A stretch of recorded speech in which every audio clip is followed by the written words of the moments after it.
નમસ્કાર. 1995માં ગુજરાતમાં ભારતીય જનતા પાર્ટીની સરકાર બની ત્યારથી લઈને આજ સુધી ગુજરાતમાં માત્ર ભારતીય જનતા પાર્ટીની સરકાર છે. 30 વર્ષ થઈ ગયા પરંતુ હજી સુધી ગુજરાતમાં વિપક્ષને મોકો નથી મળ્યો. એ પછી કોંગ્રેસ પાર્ટી હોય કે પછી આમ આદમી પાર્ટી, માત્ર ભારતીય જનતા પાર્ટીને જ મોકો મળે છે.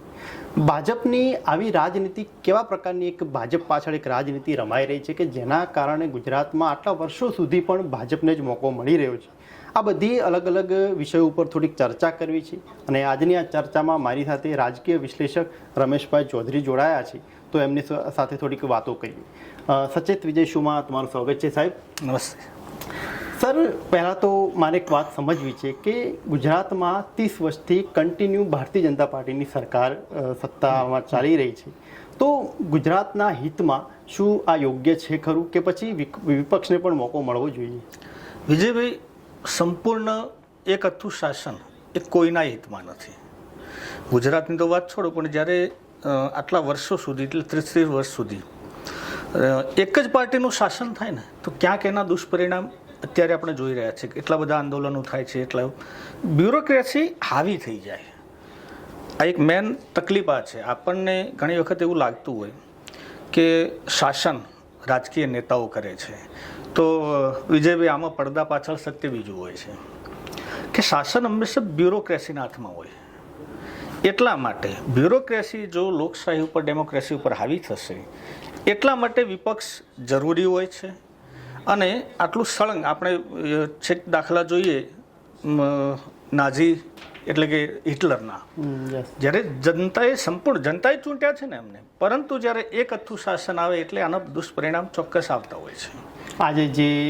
આજે કાંડ થયો ડીસામાં, જે રિસેન્ટલી કાંડ થયો, મોરબી બ્રિજો, આ બધી જે ઘટનાઓ થઈ રહી છે, ક્યાંક એક જ શાસન, એક જ પાર્ટીનું જે શાસન છે એને કારણે થઈ રહ્યું છે. ઘટનાઓ તો આપણે એવું ના કહી શકીએ કે એક જ પાર્ટીના શાસન, પણ ઘટનાઓ પાછળ ના, પણ ક્યાંક સરકાર પણ બેદરકારી દાખવી, ક્યાંક એ વિપક્ષ એટલી મજબૂત નથી, સવાલો નથી ઉભા થતા, એનો જે ક્યાંક કોઈ એને પૂછવા વાળું જ્યારે ના હોય ને, કોઈ પણ બરાબર, ત્યારે એક અતિની ગતિ ના હોય, આપણી ભાષામાં કહેતા હોઈએ. એટલે જ્યારે તમારે કોઈ એને પૂછવા વાળું જ નહીં હોય, એટલે એ દુષ્પરિણામ એના ટૂંક સમયમાં ને હજુ તો વધારે આવવાની કદાચ મને તો એવું દેખાઈ રહ્યું છે કે જો વિપક્ષ મજબૂત નહીં થાય તો પ્રોબ્લેમ વધારે થશે. કેમ કે આવનારા સમયમાં જે દૂર દૂર સુધી ક્યાંય એવું લાગતું જ નથી કે વિપક્ષની સરકાર પણ બની શકે, એટલે કદાચ આ એક થોડુંક ગુજરાતના હિતમાં ન કહી શકાય, રાઈટ? હા, ચોક્કસ એવું નથી હોતું કે દૂર દૂર સુધી ના બની શકે.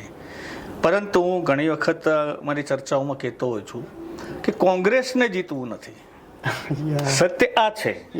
હા, જેને જીતવું હોય તો તમે એને જીતાડી શકો છો, પરંતુ કોંગ્રેસ અત્યારે ખાલી હારવાના બેઝ ઉપર લડતી હોય ને, એની માઇન્ડ ગેમ થઈ ગઈ છે કે આપણે જીતતા નથી. નહીતર અત્યારે 26માંથી એક લોકસભાની સીટ એ જીત્યા જ છે ને, જીતવા માટે કેની બેન લડતા હતા ભાઈ.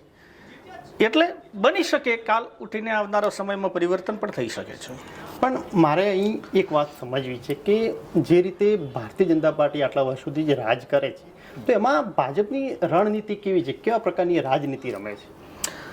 આ પ્રશ્ન માટે થોડોક મારે સમય લેવો પડશે ને આપને સમજાવવા પડશે. આમાં એવું હોય છે વિજયભાઈ કે પહેલાં 2-3 મુદ્દાઓથી આપણે ચર્ચા કરીએ કે ભાઈ એવું શું છે ભાજપની રાજનીતિમાં કે હજુ સુધી એની પકડ રહી. તો આ રણનીતિમાં સૌથી પહેલું જો અસર કરતો હોય તો પૈસો. સૌથી મોટી અસર પૈસાની ફેક્ટર, મની ફેક્ટર અસર કરે છે. એટલી મોટી પાર્ટી થઈ ગઈ છે, આટલા વર્ષોથી એટલા બધા એમને ફંડ મેળવવામાં એ સફળ રહે છે, અને જ્યારે પૈસો અતિશય આવે છે એટલે સૌથી મહત્વની ભૂમિકા તો આની છે ને.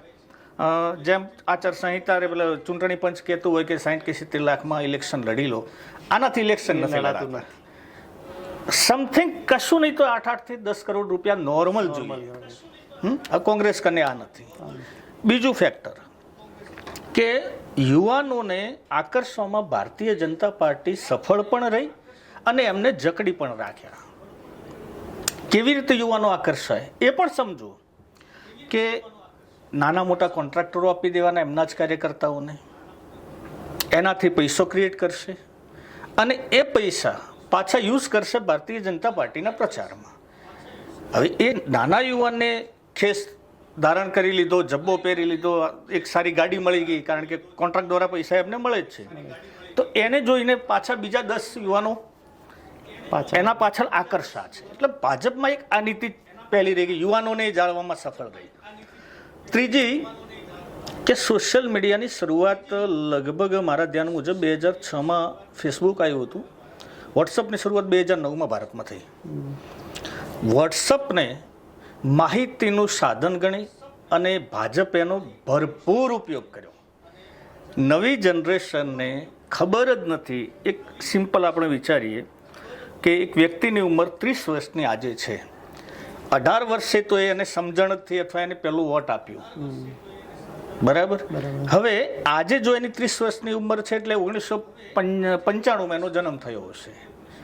એને જ્યારે આંખો ખોલી ત્યારથી તો અહીંયા બીજેપી છે, બીજું પાર્ટી એને ખબર જ નથી ને. એટલે વોટ્સઅપ યુનિવર્સિટીમાંથી જે એમના દ્વારા જે મારો ચલાવવામાં આવે એની પાછળ એક આખું ફેક ન્યૂઝની રીતું બ્રેઇન યસ કારણ કે યુનિવર્સિટીમાં ભણેલા છે ઘણા બધા. હવે એકચ્યુઅલી એક હકીકત ખોટી હોય છે અને ભાજપ પાછળ એક સોશિયલ મીડિયાની આખી ટીમ, મોટી એમાં ભરતી થાય છે, એમાં ભરતી થાય છે, એનો પગાર ચૂકવાય છે. એટલે નવી જનરેશન ક્યાંક શિક્ષણથી વંચિત રહી, માહિતીનો અભાવ રહ્યો. કોંગ્રેસ આમાં થોડીક કોંગ્રેસની ભૂલ ગણાય કે કોંગ્રેસે આ ફિલ્ડ ના પકડી શકે. અને ચોથું ફેક્ટર અસર કરે છે ખુદ વિપક્ષ એટલે કે કોંગ્રેસ. મેં પહેલાં પણ કીધું કે એમાં આજની તારીખમાં ગુજરાત કોંગ્રેસમાં 75% ખેસ પહેર્યા વગરના ભાજપના નેતાઓ છે. ફક્ત એમને ખેસ પહેરવાનું બાકી રાખ્યું છે, નહીતર કામ તો બીજેપી માટે કરે છે. એટલે આ બધા જ જ્યારે સમીકરણો અસર થતા હોય એટલા માટે એની પકડ હજુ સુધી તો જળવાયેલી રહી છે. મને યાદ છે કે 2017નો જે ટાઈમ હતો વિધાનસભાની ચૂંટણી, એ લગભગ એવું હતું કે કોંગ્રેસ સરકાર લગભગ બની શકે એમ છે, એકદમ નજીક હતી, પરંતુ ન બની. તો એમાં તમને શું લાગે, કોંગ્રેસ પોતે જવાબદાર છે કે પછી એમાં ભાજપનો એક મોટું ભાગ ભજવી છે? બીજુભાઈ આમાં એવું હોય, જો ભાજપની રણનીતિને તો સેલ્યુટ કરવી પડે. રાજનીતિની રમત, હું કહું છું ઘણી વખત કે રાજનીતિ ફિલ્ડની રમત નથી, એ ટેબલ ઉપરની રમત છે. અને એમાં બીજેપી ચોકઠાબાજીમાં માહિર છે. બીજું કે 2017માં પાટીદારોનું પેલું આંદોલન હતું, બહુ આખા ગુજરાતમાં એના પડઘા આપણે જોયા હતા, જે 15માં થયું હતું એ. પછી ઠાકોરો મેદાને હતા, દલિતો મેદાને હતા, ત્રણ નેતા આંદોલનકારી નેતાઓ મેદાને, જિગ્નેશ મેવાણી, હાર્દિક પટેલ, અલ્પેશ ઠાકોર, આ બધા જ જો એક થયા હોત અને કોંગ્રેસને સપોર્ટ અથવા કોંગ્રેસે એમને સપોર્ટ કર્યો હોત તો ચોક્કસ પરિણામ મળોત. એટલે આટલું બધું હોવા છતાં ક્યાંક કોંગ્રેસ માર ખાઈ ગઈ. અને હું તો આજે ફરી કહું છું કે કોંગ્રેસને એ સમયે પણ જીતવું નહોતું, એ સમયે 80% હતા ખેસ પહેર્યા વગરના. અત્યારે એમાં થોડાક 5 આપણે ઓછા કરી શકીએ, આ પરિસ્થિતિ હતી. નહીં, આ જ વાત ભાજપની સમજવા જેવી છે કે દર વખતે ઇલેક્શન જ્યારે હોય છે તો ભાજપનો વિરોધ અનેક પ્રકારે થઈ રહ્યો છે. હાલ તમે જો ગુજરાતમાં થોડુંક આંદોલનકારી એ રીતનું થઈ રહ્યું છે, વિદ્યાર્થીઓનું જે હોય અલગ અલગ રીતે એના જે કાંડ સામે આવી રહ્યા છે એનો પણ વિરોધ હોય. 17માં પણ એ આખો આંદોલનકારીનો વિરોધ હતો. લોકસભાની ચૂંટણી વખતે પણ પુરુષોત્તમ રૂપાલાનો એટલો વિરોધ, છતાં પણ કંઈ ભાજપને એટલું મોટું નુકસાન નથી થતું. આના પાછળ શું લાગે છે, કેમ ભાજપ એના પાછળ જે કંઈક એવું રણનીતિ રમી રહી છે? મેં પહેલા પણ ડેમેજ કંટ્રોલ કેમ એટલું એનું? આના શું છે, ભાજપના એક તો એમનું પોતાનું નેતાઓનું અનુશાસન, ચાહે ડરથી યા પ્રેમથી, પણ એમના નેતાઓ અનુશાસિત હોય. એટલે ભાજપ લોકશાહીમાં અવ્વલ નંબરની પાર્ટી, પણ ભાજપના અંદર લોકશાહી નથી, ત્યાં તમને બોલવાનો કોઈ અધિકાર નથી મળતો. બીજું કારણ કે માની લો કે આ પુરુષોત્તમ રૂપાલાની આપણે વાત કરી, ક્ષત્રિયોના સમયમાં એક આખી મેટર થઈ હતી, એમના એક વિવાદો થયા હતા. ભાજપે સરેન્ડર નથી કર્યું ત્યાં, બરાબર. ભાજપ આજ દિવસ સુધીના એમના કયા એવા નિયમો બનાવ્યા કે જે ભાજપ પીછેહટ કરી હોય? લગભગ નહીં. એટલે સરેન્ડર નહીં, આક્રમકતાથી લડી લેવાનો આ ભાજપનો એક વ્યૂ છે. અને એના હિસાબે જ ચાહે પાટીદારોનું હોય કે ઠાકોર ફેક્ટર અસર કરતું હોય, પણ એ સામે લડી લેવાના મૂડથી અને પછી જ્યારે લડવા જ બેઠા હોય, everything is fair, love and war, અથવા પછી એવું કહી શકીએ કે સામ દામ દંડ ભેદ, બધી રીતે ભાજપ આમાં માહિતગાર છે, આમાં હોશિયાર છે, અને એટલે પરિણામ એના તરફી લાવે છે. તમને શું લાગે ગુજરાતમાં આવનારા સમયમાં વિપક્ષની ભૂમિકા કઈ પાર્ટી સારી ભજવશે? અને શું કદાચ કોંગ્રેસ હોય કે આમ આદમી પાર્ટી શું કરશે તો એ વિપક્ષની સારી રીતે ભૂમિકા ભજવી શકે એમ છે? એક વચ્ચે વાત બીજી કરતો જાઉં કે વિપક્ષની ભૂમિકા દેશમાં કોંગ્રેસ અથવા બીજી પાર્ટીઓના કરતાં ભાજપ સર્વશ્રેષ્ઠ ભૂમિકા ભજવી શકે છે.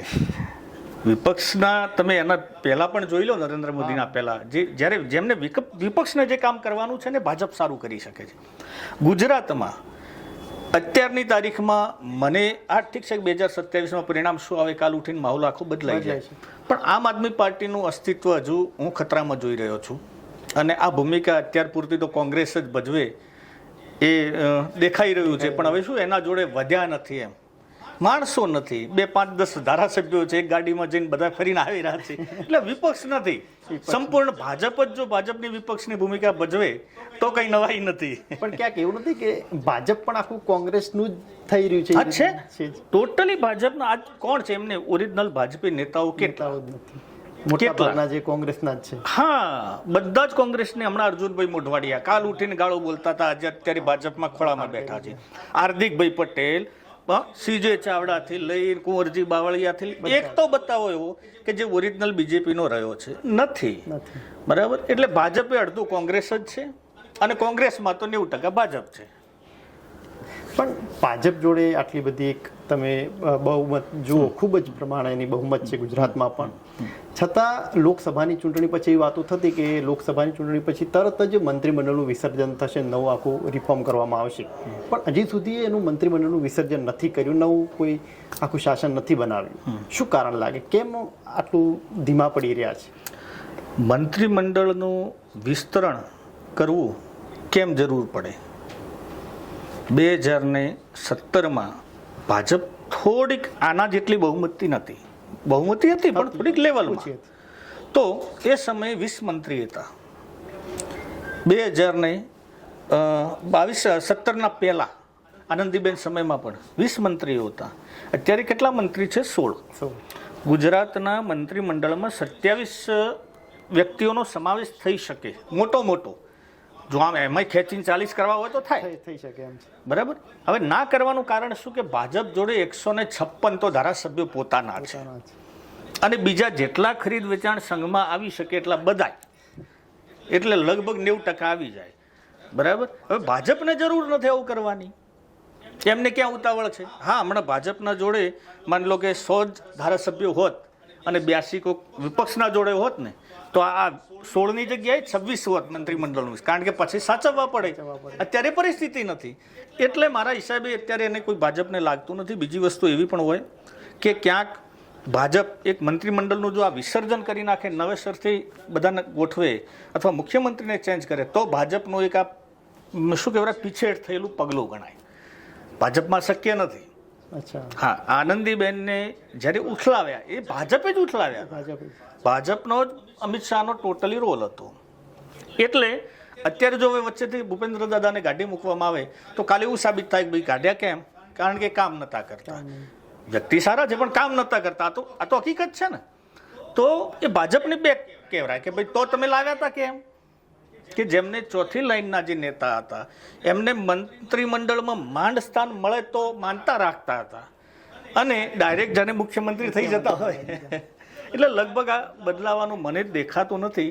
આ ઠીક છે, થોડા ઘણા સમાવેશ આગા પાછા કરશે, પરંતુ એકથી ને જે 5 નંબરની જે સીટો છે એ એમના માટે રિઝર્વ છે.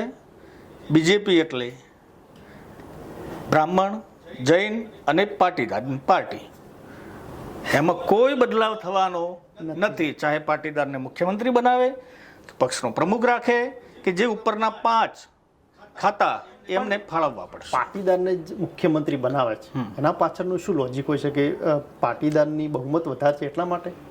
ધારાસભ્યો એમના જોડે વધારે છે. સંખ્યાની દ્રષ્ટિએ ઠાકોર સમાજ મોટો છે, ધારાસભ્યો નથી. પ્લસ મની પાવર પણ છે એમના જોડે. અને ત્રીજી વસ્તુ, એક ચીમનભાઈ પટેલની સરકાર જો આપને ખબર હોય તો ને, એમાં કિમ્બલોબની થિયરી હતી અને એના પહેલાં માધવસિંહ સોલંકીની સરકારમાં એક ખામ થિયરીની રચના થઈ હતી. ખામ એટલે કે HM, કે એટલે ક્ષત્રિય, હરિજન, આદિવાસી અને મુસ્લિમ, એક થિયરી હતી આવી. આના અગેન એટલે આના વિરોધમાં ભાજપની રચના થઈ તો આપણે એવું કહી શકીએ કે પાટીદારોએ, બ્રાહ્મણોએ અને જૈનોએ ભેગા થઈને કરી. એટલા માટે મેજોરિટી એમના જોડે છે, પૈસા એમના જોડે છે, અને ભાજપમાં અંગત ખાને અત્યારે ચલાવવાવાળા તો એ જ છે ને. એ જ છે. ભલે અત્યારે એ ભાજપ માટે શું કહેવાય કે સવર્ણ લાઈનના નેતાઓ ગણાય છે, ભલે બીજી રીતે એમને અત્યારે આપતા હોય બીસી, બાકી એ સવર્ણ લાઈનના નેતાઓ છે ને એમની જ પકડ ભાજપમાં છે. એટલા માટે આ શક્ય છે કે બીજાને બનાવશે નહીં એમ. તમે એવું કહી રહ્યા છો કે મંત્રીમંડળનું વિસર્જન લગભગ હાલ શક્ય નથી, પણ અમુક નેતાઓ છે કે જે રાહ જોઈને બેઠા છે, હાર્દિક પટેલ હોય, અલ્પેશ ઠાકોર હોય, શંકરભાઈ ચૌધરી, સીજે ચાવડા, અર્જુનભાઈ મોઢવાડિયા, આ બધા જે રાહ જોઈ રહ્યા છે મંત્રીપદ, તમને શું લાગે કે કદાચ જો આવનારા સમયમાં કદાચ વિસર્જન થાય તો આ બધા નેતાઓ આશા રાખી શકે ખરી મંત્રીપદની? કોની પસંદગી હોઈ શકે? શંકરભાઈ ચૌધરીની તો શંકરભાઈ ચૌધરીનો હક છે. ગુજરાતમાં કોઈ માને કે ના માને એને પૂછ્યા સિવાય પાંદડું હલતું નથી. 2-4 જિલ્લાઓ લગભગ અલ્પેશભાઈને હજુ થોડીક વાર જોવી પડશે એવું મને દેખાઈ રહ્યું છે. શંકરભાઈ ચૌધરીનું જે વર્ચસ્વ દિવસે ને દિવસે ખૂબ વધી રહ્યું છે, તમને નથી લાગતું કે ભાજપ એક ચહેરાને એટલો બધો મોટો પણ થવા દે તો ક્યાંક શંકરભાઈ ચૌધરીને દબાવવાનો પ્રયત્ન? જે અધ્યક્ષ બન્યો ને એની રાજકીય કારકિર્દી ખતમ. બનાસકાંઠામાં એન્ટી શંકર ચૌધરીનો એક પ્રોપેગેન્ડા ચાલુ છે. ગેનીબેનને જીતાડવા માટે નહીં, પણ શંકરભાઈ ચૌધરીના ઉમેદવારને હરાવી દેવા માટે સામાન્ય પ્રજા એકઠી.